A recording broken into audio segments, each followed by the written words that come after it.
Bismillah, alhamdulillah, wa salatu wa salam ala rasulillah wa ba'd. Assalamu alaikum wa rahmatullahi wa barakatuh.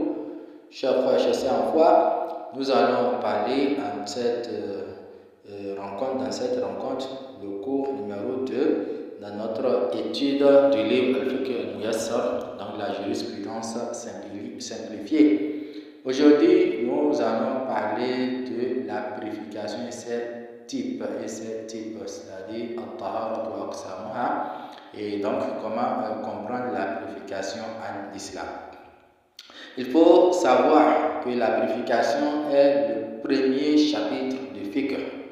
La plupart des livres de jurisprudence commencent toujours par la purification, car aucune adoration physique comme la prière ou la lecture du Coran en état de toucher le mushaf n'est valable sans la purification, sauf certaines exceptions.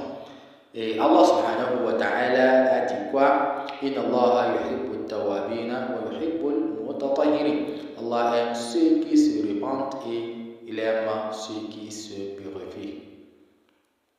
Donc, chers frères, chères sœurs, le prophète Muhammad sallallahu alayhi wa sallam, à propos de la purification, qu'est-ce qu'il nous a dit? At-tuhuru shatrul iman. Il a dit la purification est la moitié de la foi. Et ce cours explique la notion de purification et ses deux types, comme nous l'avons déjà dit. Premièrement, parlant de la définition de la purification, linguistiquement, c'est-à-dire dans son sens étymologique, sens direct du mot at-tahara, cela signifie la propriété ou bien la pureté, et aussi ça peut avoir le sens de l'élévation, et religieusement, c'est-à-dire dans son sens conventionnel, lorsqu'on dit dans l'islam, dans la religion, at-tahara, ça signifie la purification, c'est-à-dire cette purification est définie comme retirer une impureté ou lever un état d'impurité pour pouvoir adorer Allah. C'est dans son sens conventionnel ça. Ce qu'on appelle la purification, c'est-à-dire tahara, c'est quoi? C'est le fait de retirer une impureté ou bien de lever un état d'impurité pour pouvoir adorer Allah. Pourquoi on a dit de retirer une impureté? Ça c'est physique, une matière physique, une matière impure qui touche le corps, l'endroit où il y a l'habit de l'homme, donc il purifie ça, il retire cette matière parce qu'il peut toucher ça.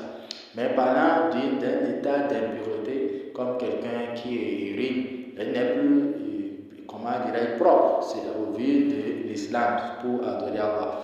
Quelqu'un qui lâche, donc l'air, vous voyez, quelqu'un qui fait un rêve érotique et dont le sperme sort de cette personne. Donc, on ne dit pas qu'il y a une impureté qu'on va purifier là, mais c'est un état d'impureté. Il est un état d'impureté. Donc, de façon générale, la purification qu'on appelle en arabe al-tahara, c'est ce que ça veut dire. Ça veut dire le fait de retirer une impureté ou bien de lever un état d'impureté. Donc, lever un état d'impureté dans le sens figurer ça, dans le sens où c'est un état d'élève et non une matière ou quelque chose qu'on peut toucher.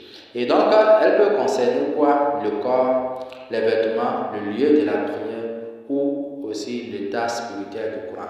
C'est ça que nous avions expliqué, l'état spirituel du Coran. Et donc, quels sont les deux grands types de la purification? Le fiqh distingue deux formes de purification. Oui, il y a la purification spirituelle qu'on appelle al-taharatu al-ma'nawiyya. Ça c'est spirituel. Elle consiste à purifier son cœur de l'eau de l'association, c'est-à-dire le shirk, l'associationnisme. Donc il faut purifier son cœur de tout ce qui a trait à l'associationnisme. Aussi se détacher des mauvaises intentions. C'est la purification. Tu te détaches des mauvaises intentions dans que tu t'es purifié le cœur spirituellement. Aussi, enlever la rancœur, l'orgueil, la jalousie et d'autres maladies du cœur. Il faut enlever, il faut éloigner tout ça de ton cœur. On dit que tu as purifié ton cœur. Se repentir sincèrement, ça fait partie aussi de la purification spirituelle. Allah subhanahu wa ta'ala nous a dit يَوْمَ لَا يَنْفَعُ مَالٌ وَلَا بَنُونَ إِلَّا مَنْ أَتَى اللَّهَ بِقَلْبٍ سَلِيمٍ, en nous racontant les paroles du prophète Ibrahim dans son invocation, où il dit encore, sens du verset, le jour où ni bien ni enfant ne profiteront, sauf celui qui viendra à Allah avec un cœur saint. Oui, donc le cœur saint, c'est un cœur qui est purifié de polythéisme, qui est purifié de la haine, de la colère, de la jalousie, rancœur, l'orgueil et autres. Vous voyez. Donc cette purification est la basis de l'islam. C'est la basis de l'islam. Sans un cœur pur, les actes physiques de purification ne suffisent pas. On ne peut pas avoir un cœur rempli de polythéisme, un cœur qui ne connaît pas Allah, qui associe des choses à Allah, alors qu'on va faire attention à les prier. Ça ne servira à rien. Donc ça, cette purification spirituelle, la purification physique n'aura pas de sens. Et la purification, deuxième type de purification, c'est ça, la purification physique. La purification physique, elle concerne le corps, les vêtements, les objets et les lieux de prière, ou de façon générale les lieux d'adoration. Donc elle se divise en deux points essentiels aussi. Premièrement, premier point, lever l'état d'impureté. Donc c'est ce qui se fait par les ablutions, les bains rituels, le remplacement par tayammum en cas d'absence d'eau. Lorsqu'on n'a pas d'eau, donc on fait l'ablution à sec dans le sable. Et deux, donc le point B de la purification, de ce qu'on appelle la purification physique, il s'agit de retirer l'impureté matérielle. Ça, c'est ce qu'on peut toucher. Vous voyez? Donc, izalat an-najasa, ça. Donc, comme quoi les urines, les sels, le sang impur, les souillures visibles sur les vêtements ou le sol. Donc, cette purification se fait généralement avec l'eau. Pourquoi, chers frères et chers sœurs en foi, la purification est-elle indispensable? Premièrement, c'est une condition pour la prière. C'est une condition pour la prière, pour la validité de la prière. La prière n'est pas acceptée sans purification.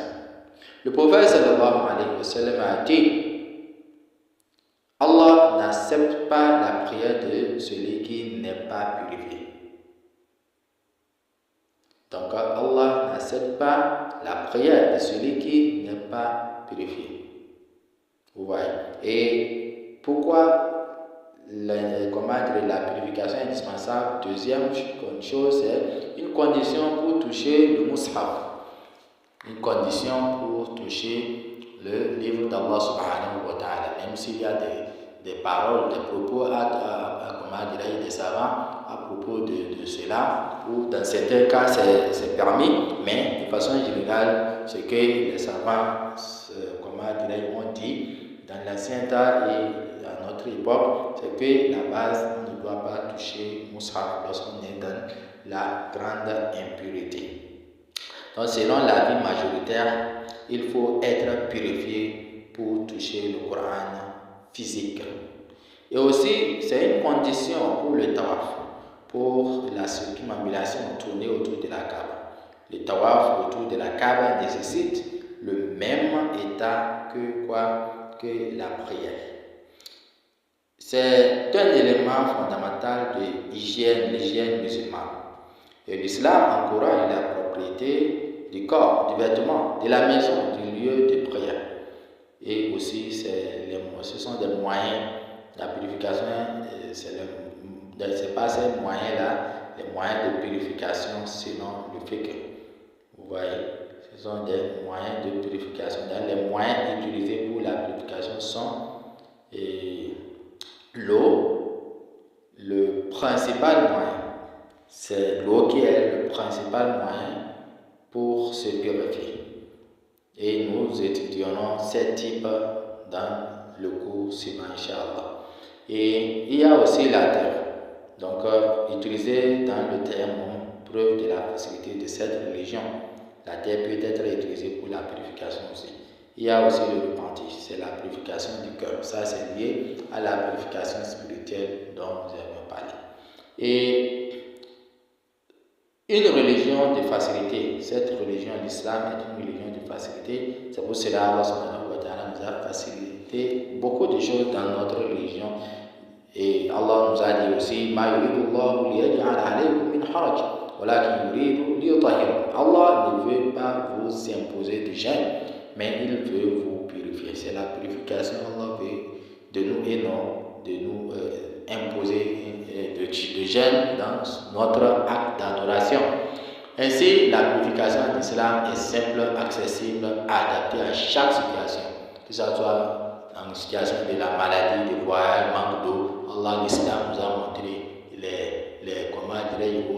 d'autres orientations, d'autres moyens pour se purifier, même si on est malade, on est en voyage, on n'a pas d'eau, on a l'eau, mais on ne peut pas utiliser de l'eau. Donc, il y a d'autres contours pour se purifier.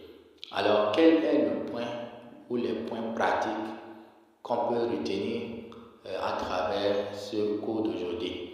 Donc, on doit savoir, on doit comprendre qu'il existe deux purifications, spirituelle et physique. Aussi, on doit connaître leur importance. Donc, on a parlé de l'importance de ces deux types de purification. Aussi, on a appris que la prière ne commence qu'après la purification, car un acte d'adoration comme la prière ne peut être accepté par Allah sauf lorsqu'on s'est purifié. Et donc, en conclusion, chers frères et chères sœurs en foi, la purification n'est pas seulement un acte d'hygiène, c'est une adoration, une lumière pour le croyant, une porte vers la prière et la proximité avec Allah. Nous demandons à Allah subhanahu wa ta'ala de purifier nos cœurs avant nos corps et nos intentions avant nos actions. Qu'Allah subhanahu wa ta'ala nous compte parmi ceux-là qui écoutent la parole et qui se vertuent de la pratiquer de la meilleure manière. Hada wa sallallahu wa sallam ala sayyidina Muhammad wa ala alihi wa sahbihi wa sallam tasliman kathira.